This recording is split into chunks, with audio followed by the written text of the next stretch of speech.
Allahu Akbar, Subhanallah al-Azim, I should have trusted those who know, yes. Even if a non-Muslim. Even if a non-Muslim.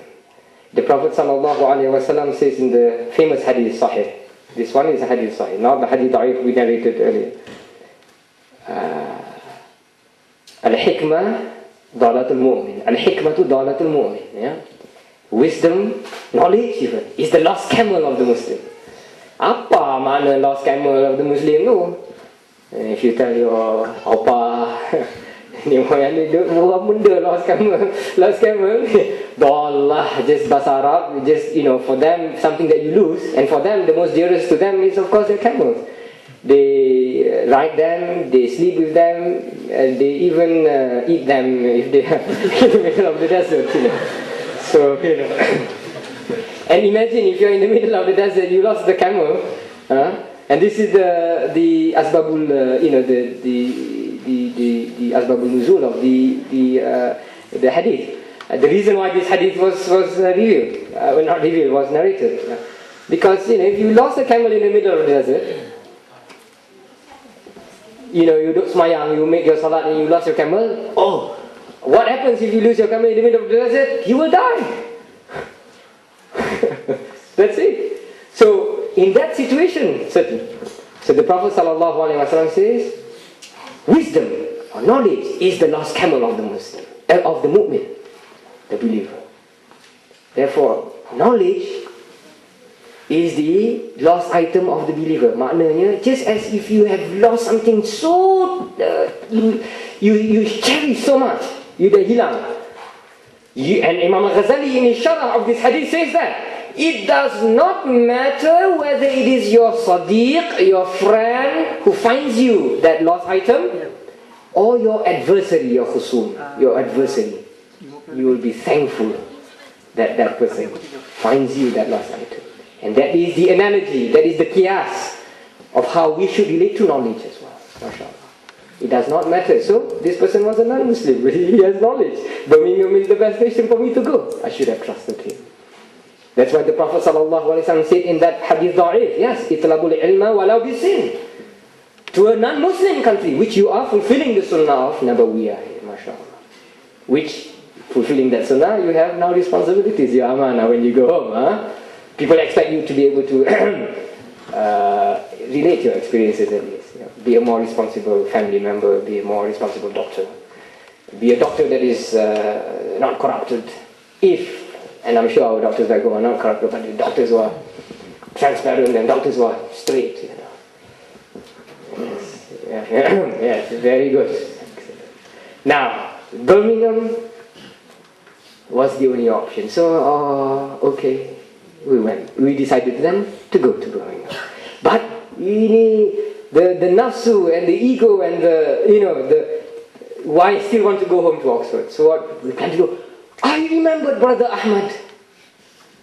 He told us on the Wednesday that there is this big majlis in the biggest mosque in Birmingham where there are 10,000 people there that night. Where Habib Kazim al-Saggaf and Sheikh Umar al-Khatib, the faqih, Shafi'i faqih, was there, were to be there. And I thought, oh, mesti ada orang daripada Oxford pergi situ. This is the next hilah, the next hilat. Bahasa Melayu hilat ni ada kan? Ini nak tanda bahasa Arab kan? Hilah, the next stratagem.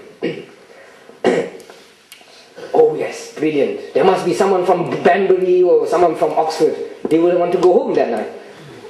Oh, yes, who should I call? But then I only had the number of 2 persons. I called the first person, who was a doctor who is a doctor in Birmingham himself, to ask whether he knows any Oxford people going there and so on and so forth. There was no answer, and it turned out that actually he went to Umrah. This is another of qadar of Allah, and you'll understand this when I reveal the finale of this story, this anecdote, inshallah. And then the second number I called was one of the organizer of the Madrasa of Shifa, which is just in Banbury, the masjid where I do teach monthly on the Fridays of Aqidah Sanusia, and they have the majlis like this, where the with the community there, and for people come from Bristol and London and so on and so forth, like this. And his name is Talha Rashid, they are British, and Pakistani his name. But he lives in Preston, he doesn't live in Banbury. And I was just sort of trying my luck, and I thought, well, you never know. He likes the ulama, he wants, and visit these ulama who come from Yemen, and maybe. I called him and he answered the phone. Alhamdulillah. And we were now on the way to Birmingham. And I asked him, I know this is an awkward question before asking how you are, after as-salam, of course. But please indulge me a bit further. Just tell me where you are, and just so that you know, I'm not where you think I am, meaning takut kalau dia ingat, just in case if he thinks that we are in Birmingham and he thinks that I want to get a lift home. And we don't want to trouble people. And Imam al-Ghazali says, the peak of adab, zurwatul adab, and we talked about adab just now, beradab just now, right? Is that you should allow yourself to be troubled by what other people want, as long as what they want do not violate the Sharia, and you should never yourself trouble other people according to what you want. And look at that. This is apa? Apa ni? This is a value of the Nusantara Muslim, which is very Islamic, that we are almost born with. Like that last Governor General said, nature's finest gentleman. That is very true. Don't you see that? But this cannot last if you do not keep to ilm and do not act on that ilm. So if in the future we now will have the Ustaz or Tok Guru tu jenis lain pula, maybe we will not last the next 20, 30 years. We must be careful of that. Never take things for granted. Must protect our knowledge and continue and sambungkan and show the rest of the Muslim world as well, in particular about that. So this is not just a Malay value. This is, mashallah, Hujjatul Islam saying that. The peak of adab is to never trouble other people according to what you want, but allow others to trouble you according to what they want, so long as madama lam yuwafiq shar'an, so long as it does not violate the Sharia, the law. So that was why I, didn't want to say where I was and just, I'm certainly not where you are, don't worry. But I just want to know, where are you? I'm actually in Birmingham. Alhamdulillah.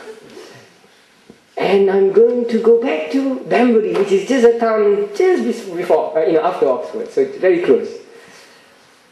So fikirnya macam ni. So kalau pergi Banbury tu, then I could call my wife and get her to pick me up, Zolim dengan isteri. So, but all the plan is set there. All the plan is set. And mashallah, alhamdulillah. I know I'm going to ask you this other question. By the time I ask you this question, I hope you're not going to give me a dishonest answer, because it is tricky now. How many people are in your car? Oh, no worry, Sheikh. No worry. We actually just came, the three of us. In fact, alhamdulillah, Rafi and myself will have room. So then I told him what happened. I was in the majlis in a majlis in Sheffield. We missed the train, 7:29 train to Oxford. The train was actually at 7:23, but now we are on the way to Birmingham. And I was just trying my luck to see who may be going back to Banbury. Of course, not Oxford. So, and then you seem to be around. Oh yes, of course, no worries. Okay, in fact, I'm going to get my dinner after this. We just had the Maulid, the majlis, with the shuyukhs in the biggest mosque there. 10,000 people were there in Birmingham. They just had their party just almost over, and I'm going to go and we're going to get something to eat, and after that we're going to go home. So, mashallah, alhamdulillah, at that time when I called him, it was around around 8:20 or so. And so this is just nice. We were supposed to, by the way, arrive in Birmingham at 9:05, 21:05. And the thing, this is the other thing I was hoping, and I told Talhat, I said, but actually there is also a possibility that I could catch the Oxford train, because the Oxford train will be leaving Birmingham at 9:21:04. So please, can you make dua that it actually is delayed, as with Virgin trains, the usual, so that we could catch this train and go back to Oxford, so that you don't have to come. So I will confirm this with you, inshallah, when I reach Birmingham. You may not even have to come and pick me up. Say, okay. So when we reach Birmingham, 21:05, then we checked the Oxford train. It's gone. So the Virgin has outdone themselves twice. This is unbelievable, really.